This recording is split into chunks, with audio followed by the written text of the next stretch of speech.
প্রিয় দেশবাসী, সবাইকে বাংলা নববর্ষ 1432-এর শুভেচ্ছা জানাচ্ছি। শুভ নববর্ষ। পহেলা বৈশাখ আমাদের প্রাণের উৎসব, বাঙালির সার্বজনীন উৎসব।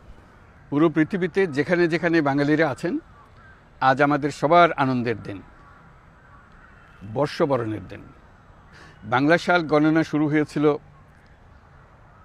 কৃষিকাজের সুবিধার জন্য, ফসলি সন হিসেবে।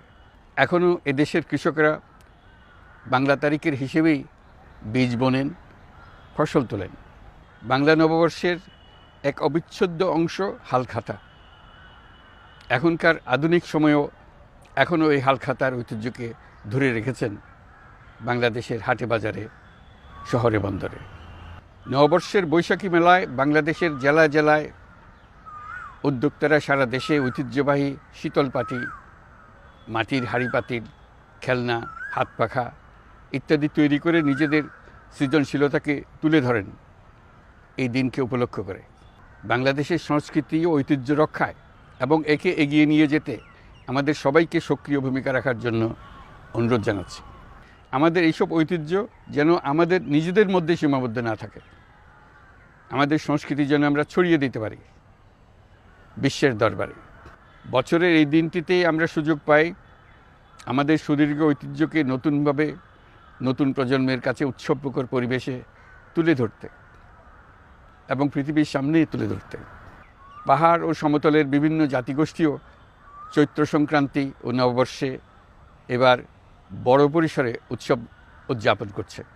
পহেলা বৈশাখ সম্প্রীতির দিন, মহামিলনের দিন, আজ সবাইকে আপন করে নেওয়ার দিন।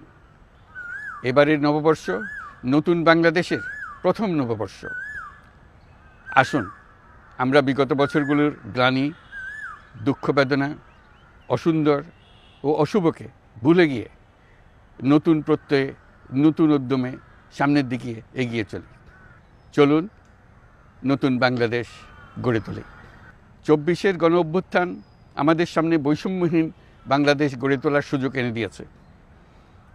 এই সুযোগ যেন আমরা না হারাই।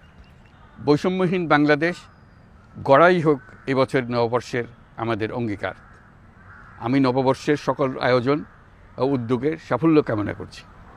নববর্ষ 1432 আমাদের সবার জন্য শুভদিনের সূচনা করুক। নববর্ষ আমাদের সকলের জন্য নতুন ও গভীর আনন্দের উন্মোচন করুক, এই কামনা করছি।